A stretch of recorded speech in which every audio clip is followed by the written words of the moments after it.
Olá, a você que está vendo esse vídeo, seja muito bem-vindo. Meu nome é Thalisson e hoje nós vamos explorar um tema fascinante e controverso: a clonagem humana e os órgãos artificiais, e no que isso afeta de fato a filosofia de um ser humano.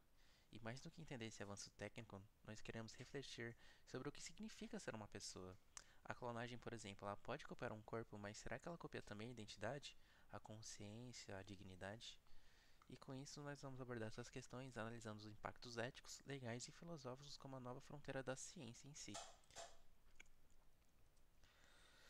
Bom, estamos cercados de novas tecnologias, né? Órgãos artificiais, próteses biônicas e até mesmo implantes inteligentes. E isso nos faz trazer uma pergunta filosófica antiga, chamada o paradoxo de Teseu. Se nós formos substituindo partes do nosso corpo, nós ainda seremos a mesma pessoa? Ou seja, digamos que, como o paradoxo de Teseu fala sobre o navio de Teseu, o paradoxo Teseu corporal fala sobre o nosso corpo de fato. Se substituirmos todas as partes do nosso corpo, como os nossos braços, pernas, qualquer parte, qualquer órgão que possa ser trocado de fato, nós ainda seremos a mesma pessoa, apesar de essas partes forem de outras pessoas. E além disso, a gente também pensa na necessidade real que de fato o sistema aborda, né? Mais de 100 mil pessoas aguardam de fato o transplante só nos Estados Unidos da América. Mas será que responder essa demanda com tecnologia ela compromete a ideia da pessoa? Outro ponto delicado é qual é o limite entre tratar e melhorar? A biônica pode restaurar a saúde, mas também ela pode transformar o nosso corpo, né? Ela melhora nossas funções naturais e isso acaba fazendo nos pensar. Quando que o avanço vira um risco de desumanização, né? Será que quem tem mais acesso ela vai se tornar um pouco mais humano? A tecnologia ela não pode ser um privilégio e nem reduzir o corpo a uma máquina em si.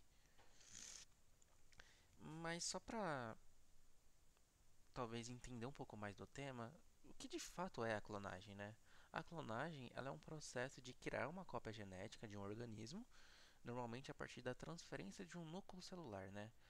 O primeiro caso, o mais famoso de todos, que muitas pessoas devem conhecer, é o caso da ovelha Dolly, né? Lá em 1996. Ela foi um marco, né? E existem dois tipos principais de clonagem, né? A clonagem terapêutica, né? Que ela gera células tronco, e a clonagem reprodutiva, que é para gerar um novo ser, né? Um novo ser humano, se a gente pensar nesse tema. Essa última, inclusive, a clonagem reprodutiva, ela é proibida em vários países, inclusive o Brasil, por questões éticas e legais. É, os órgãos artificiais e biônicos. A gente já usa a tecnologia como marca-passos de corações artificiais, como marca-passos em corações artificiais.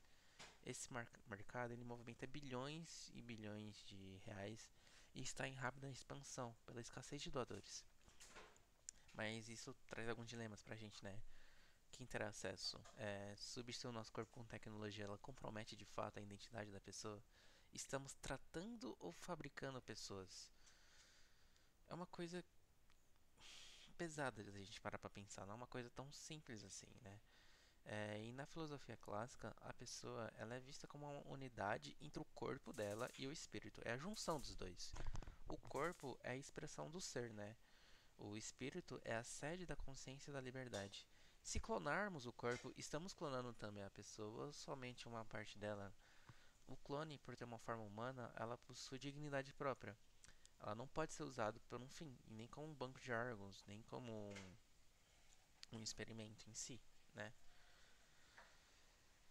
O ser humano é como um fenômeno emergente e isso é uma outra visão filosófica considerada, né? O ser humano é um fenômeno emergente, é o fruto da interação entre o corpo, entre a mente, entre o ambiente e mesmo com o DNA, um clone ele nunca vai ser igual ao original.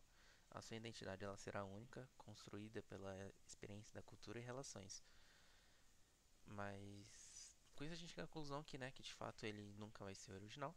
Uma condição nunca será igual ao original e portanto não somos apenas a nossa biologia em si, nós não somos apenas carne e osso, né? Reduzir as pessoas a seus genes é ignorar o que nos torna de fato humanos.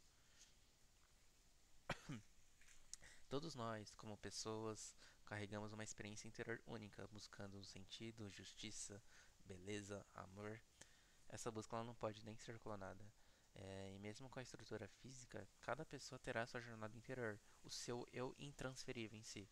Então, mesmo que eu doe um órgão meu para uma outra pessoa, essa pessoa não vai se tornar eu, sabe? Porque o que está dentro da gente é intransferível, a gente não consegue transferir isso, pelo menos não ainda, né?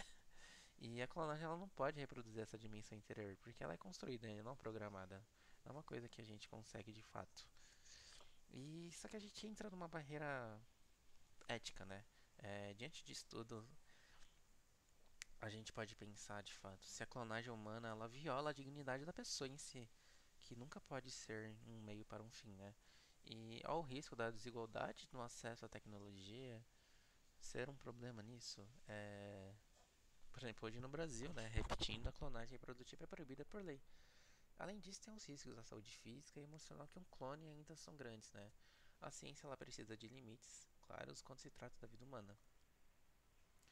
E por fim, a gente pode refletir da seguinte forma: a clonagem, ela não só é um tema técnico, né? Ela também é um desafio existencial.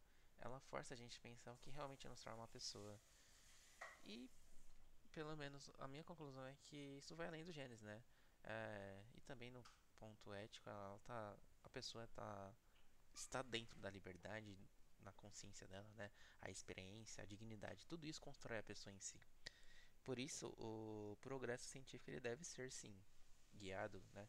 Deve sim acontecer, mas ele tem que ter prudência, justiça e acima de tudo respeito à pessoa como um fim em si mesma, né? É um tema bem, bem delicado da gente pensar em si, mas enfim, eu espero que com essa breve introdução ao tema, essa breve passagem de conhecimento, tenha feito alguma reflexão bacana e que tenha auxiliado vocês que estão vendo esse vídeo agora a um tema que talvez não seja muito falado, mas é muito interessante também. Mais uma vez, muito obrigado a você que me acompanhou até o momento e tenha um ótimo dia.